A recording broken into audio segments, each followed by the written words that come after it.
the choice is yours. தமிழ்ல சொல்றேன், தீர்மானம் உங்களுடையது.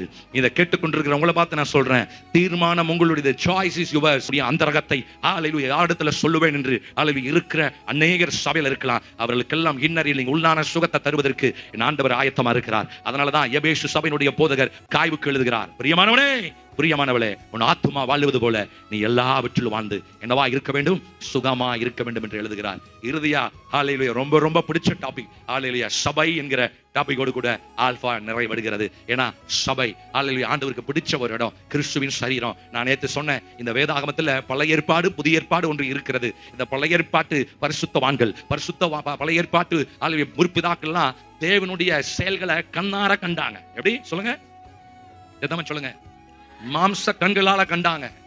இயற்கைக்கு அப்பாற்பட்ட அவர் இயற்கையினுடைய சயின்ஸுடைய ஃபார்முலாவையே ஆண்டவர் மாத்தினார். சூரியன் நிக்குமா? சயின்ஸ் யாரா படிச்சிருக்கீங்களா? சயின்ஸ் குரூப் சூரியன் நிக்குமா? நிக்காது. செங்கடல் பிளங்க, கடல் பிளக்குமா?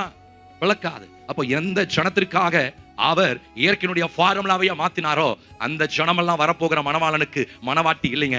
பாவத்திலையும் சாபத்திலையும் வியாதிலையும் வறுமை இழந்த உங்களை இயேசுவை கொண்டு கர்த்தர் மீட்டெடுத்து இயேசுவின் ரத்தத்தால கழுவி இன்று வரப்போகிற மணவாளனுக்கு ஆண்டவர் அல்லேலூயா உங்களையும் என்னையும் தான் சபையாக கர்த்தர் தீர்மானம் பண்ணி வரப்போகிற மணவாளனுக்கு கர்த்தர் உங்களையும் என்னையும் தான் மணவாட்டியாக கர்த்தர் சபையில வைத்து பக்குவப்படுத்துகிறார். கையை தட்டுங்க. சபையில வைத்து ஆயத்தப்படுத்துகிறார். சபையில வைத்து ஆண்டவர்களை உருவாக்குகிறார். சபையில வைத்து உங்களை சிக்ஷிக்கிறார். சபையில வைத்து உங்களை கண்டிக்கிறார். அல்லேலூயா. வசனம் சொல்லுது, எபிரேயர்ல யார் மேல் அவர் அதிகமாய் அன்பு கூறுகிறாரோ அவர்களுக்கு என்ன உண்டா? சிக்ஷை அதிகமாய் உண்டு. ஆமென். நம்ம பூமியை குறிகள் அல்ல, நிறைய காமிக்க முடியும், நிறைய வசனம். எபிரேயர் 12:28 சொல்லுது, ஆதலால் அசைவில்லாத ராஜ்யத்தை பெறுவர்களாகி நாம். போடுவாங்களா அந்த வசனத்தை? நல்ல வசனம். ஆதலால் அசைவில்லாத ராஜ்யத்தை பெறுகிறவர்களாகி நாம். நம்மளுடைய ராஜ்யம் இந்த ராஜ்யம் இல்லைங்க.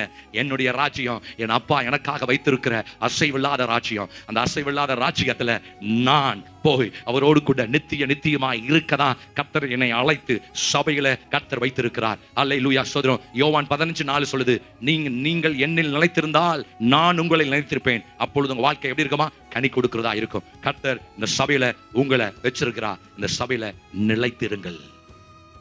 ஆமென் சொல்லுங்க. வரிசையா சொல்ல போறேன், ஸ்பீடா போறேன். சபையில நிலைத்திருங்கள், ஐக்கியத்தில் நிலைத்திருங்கள், உறவுல நிலைத்திருங்கள், ஜெபத்தில் நிலைத்திருங்கள், சத்தியத்தில் நிலைத்திருங்கள், ஆவியானவருக்குள் நிலைத்திருங்கள். வரப்போகிற மணவாளனை கண்ணுமிக்கும் நேரத்தில் காணுவதற்கு சபை ஆயத்தம். ஆமென் சொல்லுங்க.